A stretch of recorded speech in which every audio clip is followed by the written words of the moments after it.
안녕하세요. 재미있는 활동지를 함께하는 동준쌤이에요. 자, 오늘 활동지는 짜자잔! 반전동화 스토리텔링입니다. 이 반전동화 스토리텔링은 옛날 전래동화를 미래기술을 활용해 결말을 바꿔보는 활동지예요. 자, 이 반전동화 스토리텔링을 하기 위해 준비물은 역시 이 반전동화 스토리텔링을 준비해 주시고요.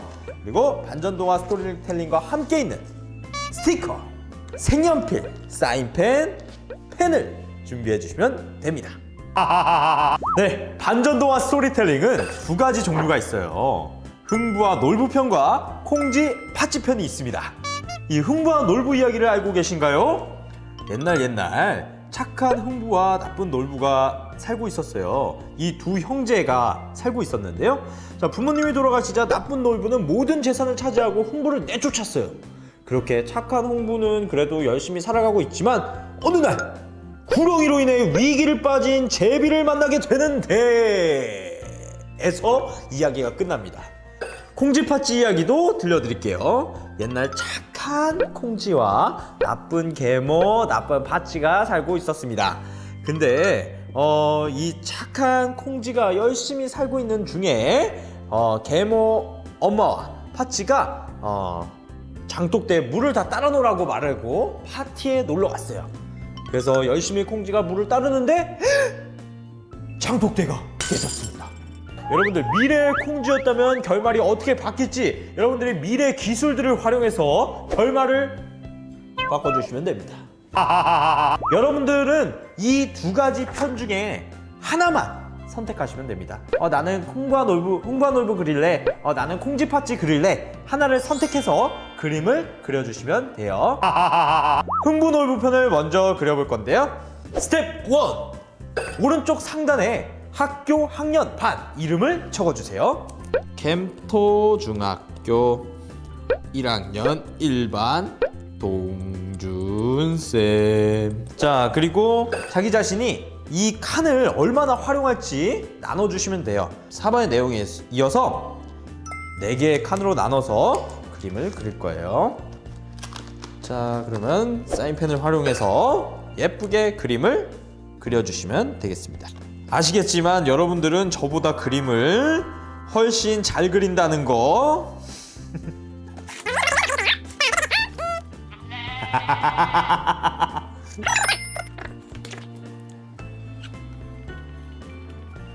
짜잔! 완성!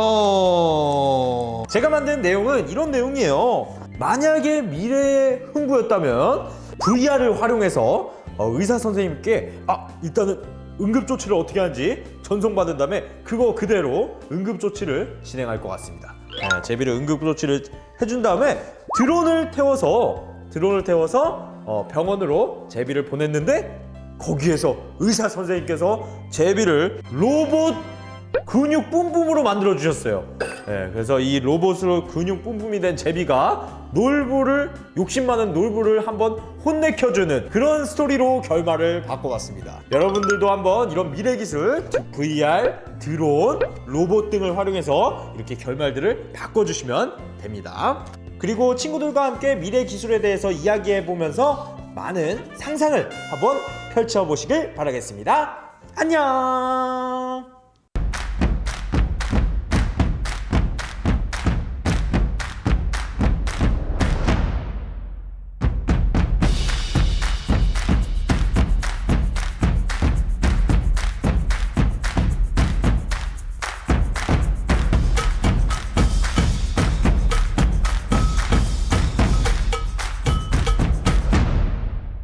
선생님 안녕하세요. 티타임의 호스트 친절한 동준씨, 오늘도 인사드리도록 하겠습니다. 정말 바쁜 하루하루를 보내고 계시고 피곤하실 텐데 저희 티타임에 오신 여러분들 너무나 감사드리고 오늘도 또 알찬 내용으로 준비를 좀 해봤습니다. 자, 오늘 학교 속 저작권에 대한 내용으로 할 건데, 자, 오늘의 팀메이트는 김범수 선생님이십니다.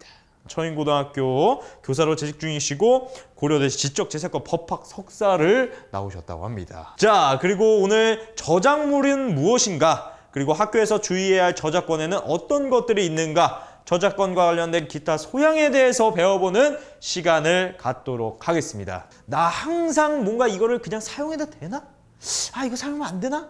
라고 고민하셨던 것들, 저작권에서 모든 것을 다 알아가시는 시간 되셨으면 좋겠습니다. 자, 그럼 김범수 선생님을 바로 만나봐야겠죠? 자, 김범수 선생님을 큰 박수로 모셔보도록 하겠습니다. 박수 주세요. 안녕하세요. 오늘 친절한 동준 씨하고 이 시간 함께 하게 된 용인 처인고등학교 교사 김범수라고 합니다. 반갑습니다. 지금 학기 말로 선생님들께서 굉장히 많이 바쁘실 거라고 생각을 하고 있습니다. 그리고 코로나가 지금 굉장히 다시 확산이 되고 있는데요. 이러한 지금 환경 속에서 모쪼록 한 학기 잘 마무리하셨으면 좋겠고요. 오늘 제가 시간은 많지는 않지만 최대한 선생님들께 도움이 될 수 있는 그러한 저작권과 관련된 내용들을 많이 전달을 좀 해드릴 수 있도록 노력을 해보도록 하겠습니다. 아무래도 최근에 대면 수업으로 학교 현장이 많이 바뀌다 보니까 저작권이라든지 에듀테크에 대한 관심이 많이 사그라들었어요. 그런데 다시 올 가을이 되면, 겨울이 되면 코로나가 확산이 되면서 또다시 이러한 온라인 수업을 다시 준비해야 하는 그러한 상황이 올 수도 있지 않을까 하는 걱정이 들기도 해요. 그리고 수능을 앞두고 일주일 정도는 코로나 확산 방지를 위해서, 감염을 방지하기 위해 학교에서 자체적으로 온라인 수업 주간을 많이들 갖고 있는데요. 이러한 환경 속에서 저작권을 조금이라도 알아두시는 게 앞으로 교직 생활 하시는 데 있어서 좋지 않을까 하는 그러한 생각에 이러한 귀한 자리를 캠퍼스 멘토에서 만들어 주신 게 아닐까 하는 생각이 듭니다. 그러면 본격적으로 학교 속 저작권에 대해서 제가 설명을 드리도록 하겠습니다. 아무래도 우리가 지금 플랫폼을 유튜브를 쓰고 있으니까요. 편한 마음가짐으로 선생님들께서 유튜브 채팅창에 궁금하신 내용 있으면은 이렇게 자유롭게 올려주시면 제가 그때그때 보고 친절하게 설명을 해드리도록 하겠습니다. 이 저작권이라는 거는 지식재산권의 하나의 종류예요. 하나의 종류이고, 이 저작권을 이해하시기 위해서는 저작물이라는 거를 잘 알고 계셔야 해요. 많은 분들이 저작물을 잘 모르고 있으시니까 이 저작권을 굉장히 어렵게 생각을 하시는데요. 예시를 좀 보여드리겠습니다. 앞에 5가지 사진이 있습니다. 5가지 사진이 있는데요. 이 사진들 잘 보셔야 합니다. 첫 번째 사진은 코끼리가 자신의 모습을 직접 그린 거예요. 코끼리가 그린 그림이고요. 2번 사진은 선생님들 방학 되면 여행 많이 다니실 텐데요. 여행 다니시다 보면 맛있는 음식 많이들 사 드시는데 맛집에 가시면 사진 찍으시죠. 핸드폰으로 찰칵찰칵 사진 많이 찍으시는데 이렇게 우리가 돌아다니면서 그때그때 찍은 즉석 사진입니다. 3번은 전화번호 부채, 그리고 4번은 어린이가 그린 코끼리 그림이에요. 그리고 마지막 5번은 여행을 가셔서 선생님들께서 풍경을 담은 즉석 사진입니다. 이 5가지 사진 중에서 저작권법으로 보호가 되는 작품은 몇 개가 있을까요? 이건 내가 막 마음대로 복사해서 판매하고 수업 시간에 쓰고 심지어 뭐 다른 사람에게 배포해도 전혀 문제가 없는 그런 것들이 있습니다. 이 중에서 함부로 쓰면 안 되는 거 몇 번일까요? 이거에 대한 답을 한번 좀 알아보도록 하겠습니다. 여기 있는 것 중에서 보호되는 거는 딱 하나밖에 없습니다. 예를 들면 2번이 될 수도 있어요. 선생님께서 찍은 사진 5번이 될 수도 있습니다. 그리고 코끼리가 그린 그림이 될 수도 있어요. 그렇기 때문에 우리가 정확히 어떠한 것들을 저작권법에서 보호를 하는지를 알고 계셔야 돼요. 지금 보니까 145번, 14번, 1번, 4번이 지금 많이 나오고 있는 것 같습니다. 이거에 대한 답을 하나씩 설명을 드리도록 하겠습니다. 저작권으로 보호가 되는 저작물은 인간의 사상 또는 감정을 표현한 창작물이어야 된다. 이렇게 보면 어렵죠. 일단은 첫 번째, 사람이 만들어야 됩니다. 사람이 만들지 않은 건 저작물이 아니에요. 그러면은 저작물이 아니면 보호를 받지 못한다는 뜻입니다. 그리고 두 번째로 표현이 되어 있어야 됩니다. 내 머릿속에 들어있는 거는 저작물이 아니에요. 내가 이러한 소설을 써야겠다, 혹은 이러한 그림을 그려야겠다, 이러한 사진을 찍어야겠다라고 생각을 하고 있는 건 저작물이 아닙니다. 이걸 실제로 카메라로 찍어야 되고 스케치북 위에 그림으로 표현을 해야지만 비로소 저작물이 완성이 됩니다. 그다음 마지막으로 창작성이 있어야 됩니다. 코끼리는 탈락이에요. 1번을 이야기하신 분들은 저작권으로 보호가 안 되는 걸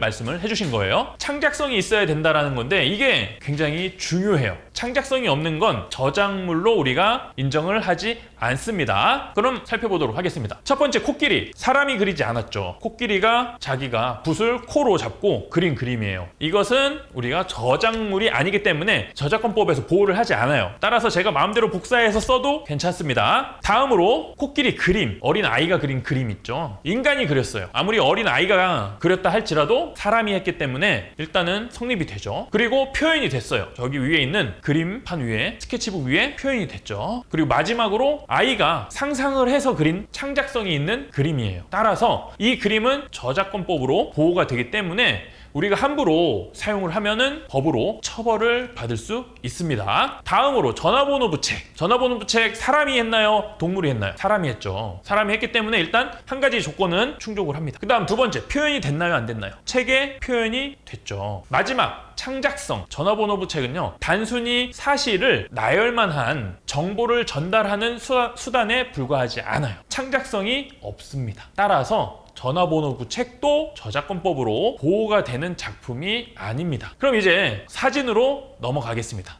지금 이 사진 스마트폰으로 찍은 즉석 사진이에요. 여행을 가서 저 자리에 가서 선생님들이 찍으시면 누구나 다 저렇게 나와요. 창작성이 없는 사진이죠. 창작성이 없는 사진. 이처럼 창작성이 없는 사진은 저작권법으로 보호를 받을 수가 없습니다. 즉 제가 어떤 블로그 분이 올려놓은 사진을 함부로 가져다 써도 이 사진이 창작성이 없어요. 그냥 저거 그냥 저 자리 가서 내가 그냥 찍어도 저렇게 나오겠는데 하는 그런 사진들, 이런 거는 가져다 써도 처벌받지 않습니다. 마찬가지로 음식 사진도 똑같아요. 제가 음식 먹으러 가서 앉자마자 핸드폰 꺼내서 오늘을 추억해자고 찍고 SNS에 이제 올리죠. 이런 사진들, 창작성이 없는 사진들, 즉석 사진이 대부분 해당이 되는데요. 이런 것들은 저작물이 아니에요. 그쵸? 사진의 창작성 유무는 판단하기 힘든데 그 판단하는 가장 쉬운 방법 중에 하나는 지금처럼 이 각도에서 그냥 내가 스마트폰을 꺼내서 찍으면 저렇게 되겠다 하는 수준 정도로 보시면 돼요. 차이를 제가 뒤에서 또 보여드릴게요. 만약에 지금과 같이 이러한 사진들, 즉석에서 지금 찍은 사진들이 저작권법으로 보호가 되면 어떤 일이 벌어질까요? 저작권법으로 보호가 되면 재미있는 일이 발생합니다. SNS 다들 많이 하시는데 제가 맛집에 가서 사진을 찍었어요. 이 사진을 SNS에 못 올립니다. 이미 개업을 할 때 먼저 줄 서서 처음 찍어서 올린 사람이 주인이 되는 거예요. SNS에 가서 선생님들 맛있는 사진, 예를 들면 뭐 오믈렛 아니면 돈가스를 검색을 해보세요. 특정 맛집의 돈가스를 검색을 하면은 대부분의 비슷한 각도의 비슷한 사진들이 많이 나옵니다. 어떤 건지 느낌이 오시죠? SNS 지금 바로 핸드폰을 켜셔서 검색을 한번 해보세요. 제주도 연돈 돈가스 검색을 한번 해보세요. 그러면은 딱 치즈 돈가스가 이렇게 담겨져 있는 그 비슷한 사진들이 쭉 나와요. 이러한 사진들은 우리가 창작성이 없기 때문에 보호를 하기가 어렵다라는 거죠. 좀 느낌이 오시나요? 좋은, 굉장히 나만 아는 스팟이 있어요. 이번 여름방학에 나 갈 거야. 거기 가서 제가 사진을 찍고 이제 아무도 몰라요. 먼저 올려요. 그러면은 그걸 보고 다음에 여행을 온 사람들은 찍어서 사진을 못 올리는 거예요. SNS 올리는 순간 저작권 침해가 되는 거예요. 이러한 문제가 발생을 한다는 거죠. 그래서 저작권법에서는 창작성이 담긴 그림과 사진을 우리가 보호를 합니다. 굉장히 비슷한 사진 많이 나와요. 찍으면 대부분 다 거기 가서 그대로 비슷하게 찍습니다. 그리고 SNS에 올려요. 이런 사진들은 보호받기가 많이 어렵다. 그리고 뒤에서 제가 보호받는 사진들도 설명을 좀 드리겠습니다. 그 다음에 이제 한 가지 더 추가해서 설명을 드리면 아이디어도 보호를 하지 않아요. 아이디어라는 건 무엇이냐면 과거에 굉장히 히트했던 다중인격 드라마인데요. 이거는 아이디어가 뭐냐? 혼자서 여러 인격을 연기하는 거예요. 다양한 인격을. 이게 아이디어죠. 이 아이디어를 어떻게 표현하느냐에 따라서 새로운 작품이 되는 거예요. 그리고 또 게임이죠. 중국에서 우리나라 게임을 굉장히 많이 카피를 하고 복사를 하는데요. 요 FPS 방식이라는 게임이 있어요. 이거는 1인칭 시점에서 이제 게임을 이렇게 진행을 하죠. 우리가 이 방식을 카피해서 새로운 캐릭터, 새로운 줄거리로 게임을 만들면 이건 전혀 다른 저작물이 됩니다. 그리고 또 3매치 퍼즐 게임 아시죠? 3매치 퍼즐 게임. 이 게임의 아이디어는 똑같은 그림을 3개 맞추면 이제 블럭이 사라지죠. 이 아이디어를 이용해서 핫도그 3개, 뭐 소세지 3개. 원래 과거에 이 퍼즐 게임을 처음 만든 회사가 있어요. 그 회사에서는 이 퍼즐을 보석으로 맞췄어요. 보석 3개 맞추면 없어지고 보석 3개 맞추면 없어지고. 이 아이디어를 다양한 회사들이 카피를 해서 출시를 했는데 아무런 문제가 없죠. 그 이유는 아이디어를 베꼈기 때문에 그래요. 어떻게 보면 좀 억울할 수 있죠. 그래서 우리나라 게임들이 많은 중국 회사의 아이디어를 뺏기는 그러한 상황 속에 있는데 어떻게 저지할 수가 없어요. 왜? 아이디어만 가지고 와서 새롭게 표현을 한 다른 게임이기 때문에. 그래서 요 사진 지금 2개의 사진 보이시죠? 하나는 흑백 사진, 하나는 지금 파스텔 톤 사진인데요. 앞에 제가 저작권으로 보호되는 사진이 무엇이 있을까요? 라고 보여드렸던 사진 혹시 기억나시나요? 첫 번째는 삼겹살 사진이었고 5번 사진이 지금 이 풍경이에요. 똑같은 풍경이에요. 전혀 다르죠? 제가 퀴즈로 냈던 5번의 사진은 그냥 바닷가에 나무 몇 그루 이렇게 있는 굉장히 평범한 사진이었는데 그 사진을 이렇게 개인이 노력해서 창작성을 담은 사진이에요. 이러한 사진은 저작권으로 보호를 해줍니다. 그 풍경 사진도 마찬가지예요. 풍경 사진도 아까 제가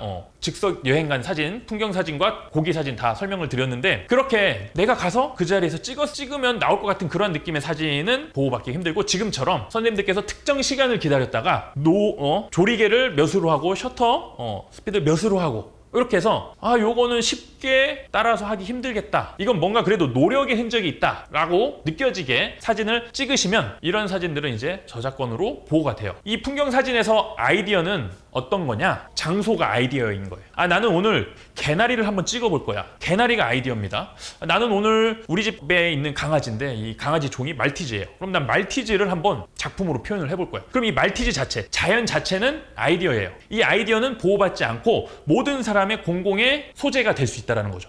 만약에 이런 아이디어를 보호하게 되면은 내가 이 장소 혹은 이 강아지 내가 먼저 이렇게 내 작품으로 표현할 거야. 그러면 이 강아지를 다른 사람들은 사진으로 찍어서 표현을 못하게 되는 부작용이 발생을 하게 되죠. 그래서 우리는 이러한 자연 환경이나 풍경, 소재 이런 것들은 단순히 아이디어인 거죠. 이 아이디어를 어떻게 표현하느냐에 따라서 새로운 저작물이 만들어지게 되는 거죠. 그래서 이 저작물의 요건을 잘 이렇게 이해를 해 놓으시면은 내가 지금 저작권을 침해했는지 안 했는지를 판단하실 때 굉장히 도움이 많이 됩니다. 창작성의 유무 이게 그래서 보통 이제 저작권 침해 문제가 많이 발생을 하게 되는데 항상 이 지식재산권 문제는요 그 사람들이 바보가 아니라서 똑같이 따라하지 않아요. 약간 비슷한데 다르게 하기 때문에 이 창작성의 유무를 판단하기가 굉장히 어렵고요. 지금처럼 새로운 걸 만들었을 때 이 창작성의 유무라는 거는 주관적인 요소도 많이 있어요. 주관적인 요소도 많이 있기 때문에 대부분 이러한 창작성에 대한 문제가 발생하게 되면은 법원에 가죠. 법원에 가고 또 이게 판결이 나는 데까지 시간도 오래 걸리고 그러니까 배보다 오히려 배꼽이 더 커지는 상황이 발생을 하게 돼요.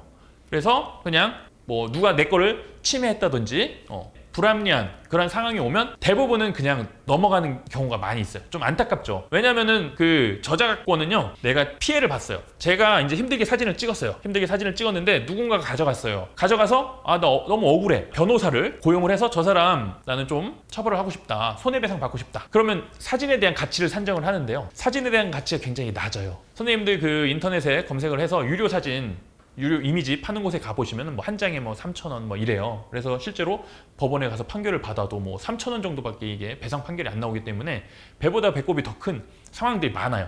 따라서 창작성의 유무를 떠나서 누군가의 이러한 작품을 함부로 쓸 때에는 좀 조심해야 된다. 가장 좋은 거는 저작권자에게 허락을 받는 거겠죠. 하지만 우리가 이제 잘못 생각하고 있는, 오해하고 있는 부분이 있어요. 저작물이라고 해서 반드시 저작권자의 허락을 받아야지만 쓸 수 있는 건 아닙니다. 저작권법의 목적은 타인의 저작물을 우리가 함께 공유해서 새로운 저작물을 만들어서 문화 산업을 발전시키는 데 목적이 있습니다. 그거를 이제 공정한 이용이라고 해요. 뒤에서도 설명을 드릴 겁니다. 이러한 공정한 이용을 적극 권장합니다. 공정한 이용, 즉 타인의 저작물을 이용하는 걸 적극 권장해요. 저작권법에서는. 허락 없이 사용할 수 있는 조건이 몇 개 있습니다. 그거에 대해서 제가 설명을 드릴 거고 학교에서 해당이 되는 법에 대해서 더 중점적으로 안내를 드리도록 하겠습니다. 저작권의 종류는 크게 3가지가 있습니다. 저작 인격권, 저작 재산권, 저작 인적권이 있는데요. 우리 선생님들께서 잘 알고 계셔야 하는 거는 가운데 있는 저작 재산권이에요. 저작 인격권과 인적권은 관련이 거의 없다고 보시면 될 것 같아요. 하지만 일부는 관련이 있어서 설명을 드릴 겁니다. 저작 인격권은 3가지가 있습니다. 내가 만들어서 내가 대중에게 공표하는 공표권, 그 다음에 작품에 내 사인을 할 수 있는 성명 표시권, 마지막 3번째는 동일성 유지권이에요. 공표권은 지금 제가 이 강의를 찍어서 예를 들면은 선생님들이 유튜브 계정에 올리는 거, 이게 공표하는 거예요. SNS에 내가 사진을 찍어서 SNS에 올리는 거, 이런 거 자체가 공표하는 겁니다. 성명 표시권은 이름을 표시하는 거예요. 영국의 지하철이 세계 최초로 생겼는데 처음에 영국의 지하철 노선도는 지금처럼 굉장히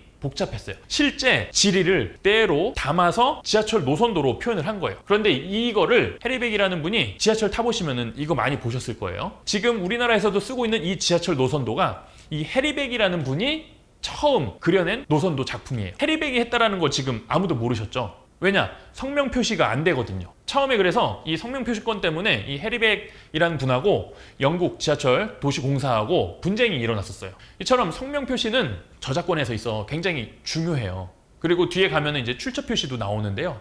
이러한 성명 표시와 출처 표시, 누가 만든 누구의 작품인지, 그리고 어디에서 내가 이걸 가져왔는지는 저작권법에서 적극적으로 이렇게 표시하게끔 하고 있습니다.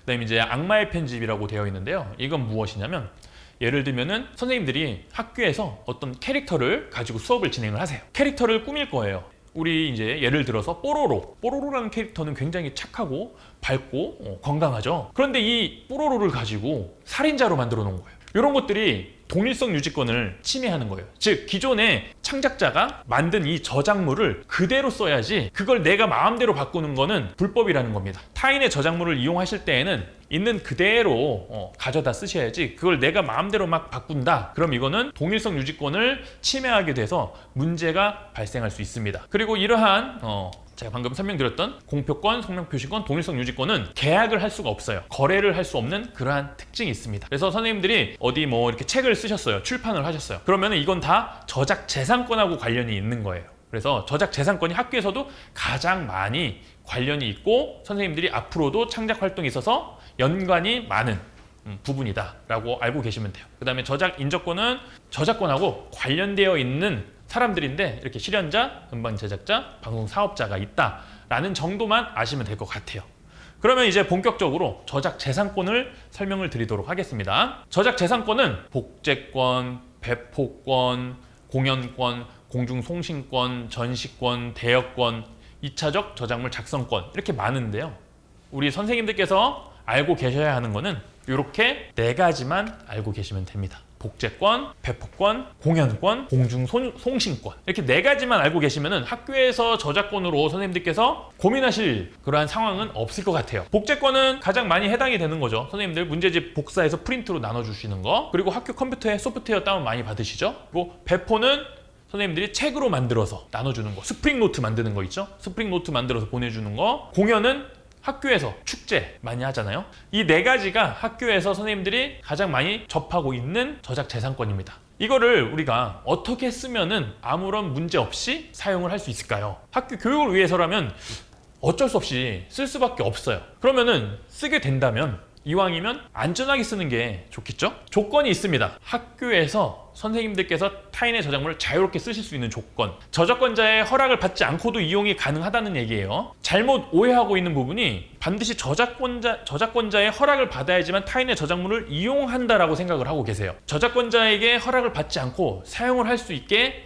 해주는 범위가 있습니다. 대표적인 게 바로 학교 교육에서 활용할 때예요. 초등학교, 중학교, 고등학교의 경우는 자유롭게 우리가 타인의 저작물을 사용할 수 있습니다. 국가나 지방자치단체에서 운영하는 교육기관, 교육청, 교육부, 국립대학교, 여기에서는 마찬가지로 자유롭게 쓸 수가 있습니다.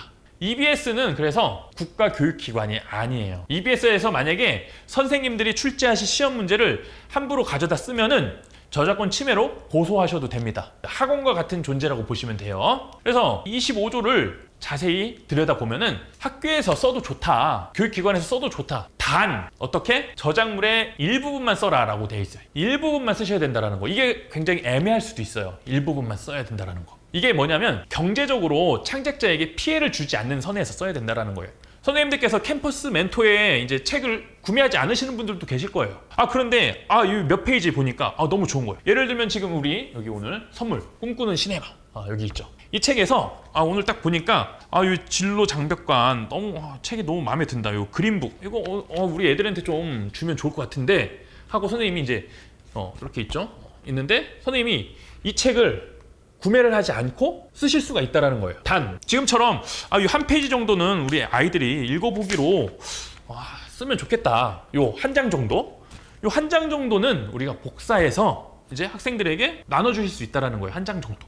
이 책을 안 사도 될 정도로 해주면은 이제 문제가 된다라는 거예요. 복사해서 나눠주실 때 이 책은 어느 책에서 나온 자료다, 뭐 이렇게 캠퍼스 멘토 꿈꾸는 시네마 선생님이 이렇게 복사해서 여러분들한테 준 거다, 출처도 조금 표시를 해주시는 게 가장 바람직한 이용 자세겠죠. 그 다음에 이제 중요한 게 또 있습니다.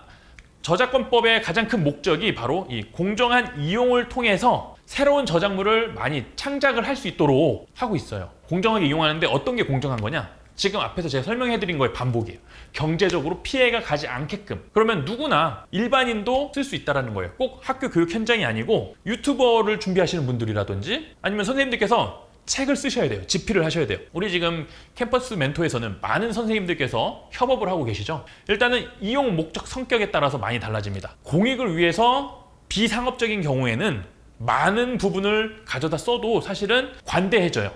하지만 상업 목적이라면 조금만 써도 예민해질 수가 있습니다. 그 다음 저작물의 종류 및 용도.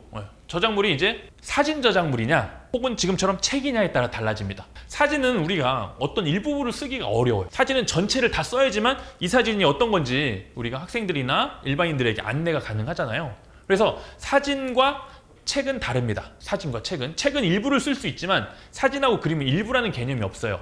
그렇기 때문에 유료 사진의 경우는요, 선생님, 학교 수업 현장에서라도 쓰시면은 저작권 침해로다가 이렇게 그래서 사진이나 그림을 쓰실 때는 주의하셔야 된다라는 거. 왜냐? 사진의 경우는 한 장이 전체예요. 그냥 사진 한 장이 전체. 그럼 세 번째, 아까 말씀드렸던 전체에서 차지하는 비중, 중요성, 이 중에서 제일 재밌는 스포일러 부분만 쏙쏙 빼는 거예요. 스포일러 부분만 쏙쏙 빼가지고 한 권이 아닌 3분의 1권으로 묶어요. 이래도 이거 문제인 거죠. 스포일러가 포함된 거를 보는 순간 이 영화 보고 싶은 생각이 뚝 떨어지죠. 이런 경우는 뭐 단 1분을 했더라도 문제가 커질 수가 있습니다. 구글에서도 이미지를 보면은 거기에 이제 커먼 라이센스를 볼 수 있어요. 조건에 따라서 저작권 무료 사진 검색하면 무료가 떠요. 그런 거 쓰시는 거는 아무 문제가 되지 않습니다. 그 유료 사이트에서 파는 거 우리가 모르고 분명히 구글에서 검색했을 때 무료라고 했었는데 나중에 보니까 그게 유료예요. 그런 경우에는 저작권 침해로 인정하지 않아요. 저작권 침해 요건이 의거성이라는 게 있어요. 내가 이거를 알고 써야 된다. 근데 모르고 썼을 때에는 그래도 선생님들이 충분히 그 부분 참작 받으실 수 있으니까 너무 걱정하지 않으셔도 됩니다.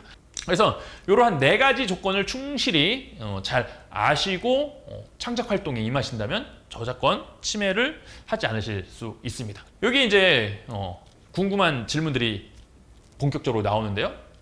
학교에서 최신 영화를 틀어줘도 될까요? 안 될까요? 선생님들, 최신 영화 어떻게 생각하세요? 이제 막 영화가 DVD로 이제 출시한 거죠. DVD로 어제 출시했어요. 이 DVD를 제가 학교에서 학생들에게 틀어주는 거는 저작권 침해일까요? 아닐까요? 학교에서는 영화를 자유롭게 시청할 수 있게 저작권법에서 해놓고 있습니다. 영화를 트는 거는 괜찮습니다. 최신 영화도 괜찮습니다. 단 정품이어야 해요. 대부분 학생들이 외장 하드에 막 잔뜩 넣은 거 그 영화를 재생을 하잖아요. 그런 문제가 됩니다. 반드시 정품 DVD를 구매해서 트는 거는 문제가 안 됩니다. 폰트를 유료로 구매해서 PPT나 자체 영상에 활용하고 완성된 것을 수업에 활용하는 것은 아주 바람직하고 괜찮습니다. 선생님이 폰트를 내 컴퓨터에 돈 주고 사서 설치한 거잖아요. 그건 아무런 문제가 되지 않습니다. 그런데 이게 청소년 수련회관은 다릅니다. 뭐 예를 들면 어디 뭐 수정구 청소년 수련회관, 뭐 처인구 청소년 수련회관. 수련회관은 6개월이 지난 영화를 틀어줘야 돼요. 하지만 학교는 괜찮습니다. 정품이면은. 그렇죠. 쿠팡 플레이, 넷플릭스 선생님이 돈 주고 결제하신 거 괜찮아요. 내가 내 돈 주고 결제한 거기 때문에 학교에서 같이 보는 건 괜찮습니다. 예, 정품 구매가 굉장히 중요해요. 중요한 건 이제 온라인에서 문제죠. 온라인에서 어떻게 해야 선생님들이 저작권 침해를 하지 않을지에 대한 거를 짧게 설명을 드릴 거예요. 선생님들이 온라인 수업을 하실 때 주의하실 거는 이제 녹화를 하시잖아요. 선생님들이 수업하고 강의하시는 거를 이제 동영상으로 촬영을 하시는데요. 이 동영상으로 찍는다는 게 굉장히 무서운 겁니다. 무언가를 녹화를 한다는 것 자체가 복제품을 하나 만드는 거예요. 복제품. 지금 제가 이렇게 수업을 하면서 선생님들이 어떤 재밌는 동기부여 영상이 있어요. 그 동기부여 영상을 이 안에 넣고 제가 이제 플레이를 해요. 그럼 영상이 막 나오는데 지금 앞에서 카메라로 이걸 녹화하고 있죠. 즉 재생이 되고 있는 거를 카메라로 녹화를 하고 있는 거는 복제품을 하나 만들고 있는 겁니다. 복제품. 이건 앞에서 제가 설명드렸던 재산권 중에서 복제권을 침해하는 거예요. 복제권. 물론 내가 복제하고 나만 소장하고 있는 거는 상관이 없어요. 이걸 사적 복제라고 하는데 뭐 가끔 선생님들 중에 그런 분도 계세요. 아, 나는 우리 온라인 수업을 되게 좀 세련되게 해보고 싶다 해서 배경음악을 깔고 하시는 분도 계세요. 배경음악. 이제 EBS 온라인 클래스에 올리실 수업을 이제 만드시는 거예요. 근데 아무것도 이제 모른 채 신나는 멜론 차트 100을 딱 배경음악으로 잔잔하게 깔고 이제 수업을 이제 막 하시면서 녹화를 하시는 거예요. 이거는 선생님들도 모르게 카메라에 불법으로 복제하고 계신 거예요. 그러면은 어떻게 해야 하느냐? 어떻게 해야 되냐? 접근을 제한 조치해야 된다. 즉, 우리 학생들만 접근해서 이 수업을 들을 수 있게 해줘야 돼요. 그리고 이 영상을 복사할 수 없게 해야 돼요. 학생들이 다운받을 수 없게. 그다음에 마지막 하나, 저작권 보호 경고 문구. 이 수업을 함부로 복제해서 유포할 경우에는 저작권법에 의해서 처벌받습니다. 라는 경고 문구를 띄워서 동영상을 만들어서 이제 학생들이 시청할 수 있게끔 해주셔야 돼요. 그다음 넷플릭스는 안 된다는 걸로 그렇지 않습니다. 이제 뭐 교육 목적으로 이제 법에서는 되는 걸로 되어 있습니다. 물론 이제 넷플릭스에서 이제 공공장소라든지 뭐 카페라든지 가게라든지 이런 곳에서는 당연히 안 되죠. 당연히 뭐 사람들이 많이 모여 있는 뭐 경기장이라든지 이런 데서는 보여주면은 안 됩니다. 근데 이제 저작권 법에서는 학교에 한해서만, 교실에 한해서만 이렇게 허락을 하고 있습니다. 그래서 지금 쭉 설명드렸던 거고요. 녹화용 PPT 자료에 동기부여 동영상을 넣었을 때 그 많은 선생님들이 유튜브에서 동영상 이렇게 짧은 영상들 다운받으시잖아요. 내 PPT에 넣고 학생들이 그걸 시청할 수 있게 한 후 수업을 진행을 하시죠. 많은 분들이. 그 유튜브에서 영상을 다운받으시는 거는 불법으로 선생님들이 영상 파일을 복사하시는 거예요. 우리가 실시간 수업에 틀어주는 거는 괜찮아요. 실시간 수업은. 근데 그럼 어떻게 해야 하냐? 링크 주소를 주고 학생들에게 이 링크에 들어가서 영상을 시청하고 오세요 라고 하는 게 가장 바람직합니다. 그 다음에 가정통신문에 카카오 지도를 선생님들이 이제 이용을 하실 때가 있을 거예요. 행사장 위치 이런 거 안내하실 때, 혹은 선생님들이 뭐 개인적으로 어떤 자료를 만들고 거기에다 이 지도를 넣고 싶어요. 안내하고 싶고요. 그럴 때 어떻게 하면 될까요? 얘도 우리가 지도를 일부분을 쓰는 거예요. 일부분을 쓰는 거기 때문에 저작물의 공정한 이용, 아까 배웠던 거에 해당이 되는데, 단 어떻게 해야 된다? 이렇게 출처를 표시해 주세요. 카카오맵 썼다. 카카오맵 썼다. 이 정도 해주시면은 우리가 가정통신문에 이러한 지도를 자유롭게 쓰실 수가 있습니다. 그래서 혹은 지금처럼 이렇게 화면의 하단에 있는 것처럼 이렇게 노란색 지금 카카오맵이라고 되어 있죠. 이런 식으로 표시해 주셔도 돼요. 그 다음에 선생님들의 이 목소리, 수업하시는 목소리도 어문 저작물에 해당이 돼요. 그래서 선생님의 목소리도 함부로 학생들이 녹음해서 배포를 할 경우 저작권 침해에 해당이 됩니다. 그 다음에 우리 선생님들이 많이 하시는 거 있죠. 단톡방에 수업 자료 공유하시는 거, 이거 정말 조심하셔야 돼요. 이거는 불특정 다수에게 이렇게 자료를 공유하는 거는 굉장히 큰 저작권 침해, 전송권을 침해하는 겁니다. 온라인 전송권을 침해하는 거기 때문에 불특정 다수가 있는 단톡방에 이런 자료는 공유를 하지 말아주세요. 이거는 마치 인터넷과 영화를 우리가 단톡방에 공유하는 것과 똑같은 거예요. 그 다음에 이제 EBS 온라인 클래스에 유튜브 영상 링크, 영상을 녹화하는 건 문제지만 링크를 우리가 달아주는 거 혹은 링크를 올려주는 거는 아무런 문제가 되지 않습니다. 출판사 자료에 있는 학습지를 단톡방에 올리는 것도 당연히 안 되죠. 출판사 것도 다 출판사가 저작권자예요. 저작 재산권을 가지고 있습니다. 그리고 그 출판사에서 이제 집필을 한 누군가는, 저자는 저작 인격권을 가지고 있죠. 그래서 이런 것들을 우리가 이제 함부로 이렇게 공유하는 거는 우리가 주의할 필요가 있다라는 거죠. 그래서 인베디드 링크 제가 이렇게 설명을 드렸고요. 그다음에 소프트웨어, 우리가 학교에서 선생님들 쓰시다 보면은 소프트웨어 많이 이렇게 다운 받으시잖아요. 소프트웨어 보면은 이제 계약상에 이제 문제가 되는 부분이 있어요. 개인 및 기관 모두 무료인 소프트웨어가 있어요. 개인만 무료인 소프트웨어가 있고요. 개인 및 기관 다 모두 유료죠. 여기 지금 오타가 났죠. 여기 밑에 하나가 개인 및 기관 모두 유료인 게 있어요. 개인에게 무료인 거는 개인용 PC에다가만 설치를 하셔야 됩니다. 그런데 이런 문제가 있어요. 즉 뭐냐면 불법 소프트웨어를 선생님들이 이제 이용을 하는 거예요.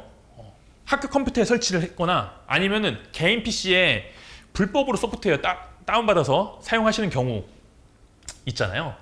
뭐 예를 들면은 동영상 편집 프로그램을 제가 불법으로 다운받았어요.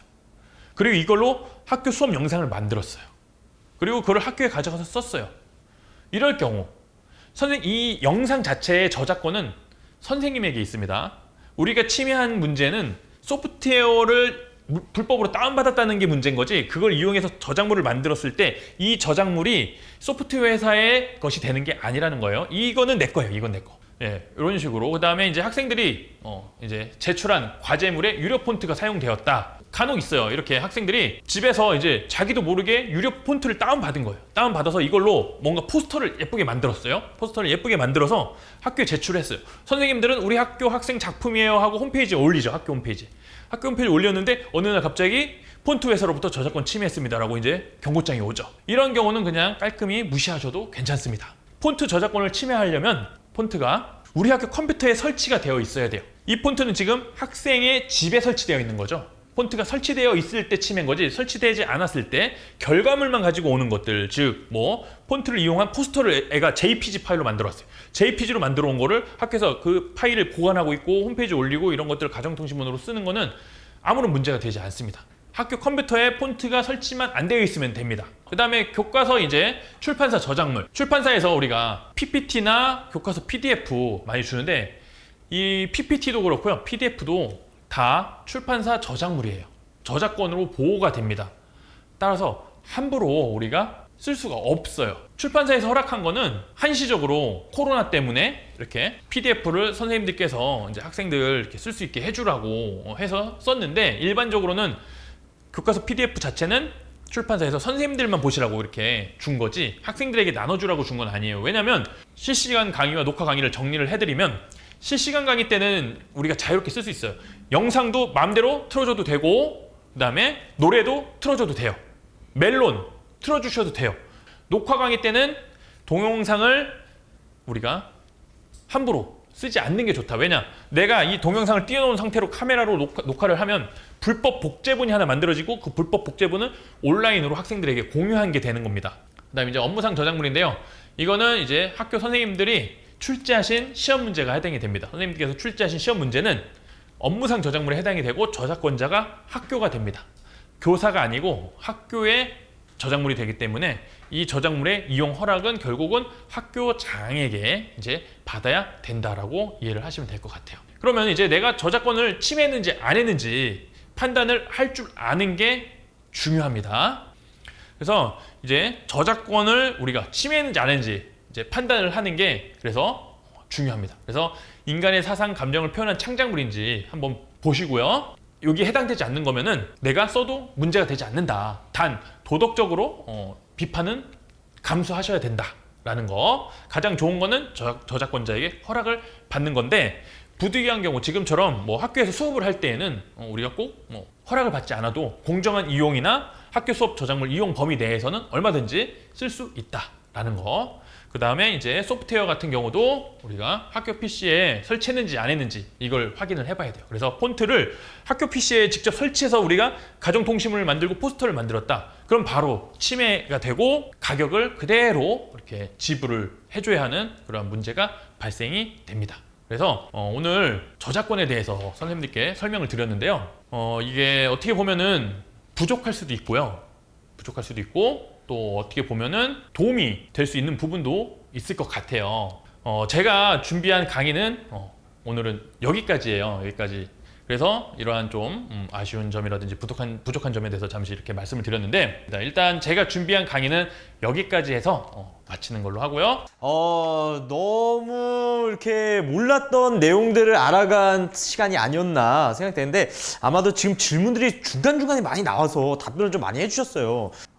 일단은 질문이 하나 좀 들어왔어요. 이제 학생들이 수업 시간, 방과 후 시간에 작성하는 활동지나 결과물들을 후배들의 수업 때 활용하거나 개인적인 추가 창작물에 활용하는 건 괜찮은가요? 네. 원칙적으로는 아무래도 학생들이 창작을 한 거기 때문에 저작권은 학생들에게 있는 게 맞지만, 사회 통념상 네. 그래도 또 이렇게 나를 가르쳐준 선생님이고 한데 그리고 또 우리 후배인데 이런 상황에서 쓰는 거에 대해서는 학생들이 크게 뭐라고는 하진 않을 것 같은데 사전에 동의를 구하고 이 결과물을 만드는 게 좋죠. 그래서 학생들에게 너희들 이거 이렇게 만든 거는 우리 후배들에게 좀 더 좋은 교육 자료로 이렇게 활용할 수 있게끔 선생님이 하려고 한다. 그러니까 좀 잘 열심히 만들어 주면은 좋을 것 같다 해서 사전에 미리 수업 시작 전에 안내를 하고 진행을 하시는 게 가장 바람직할 것 같습니다.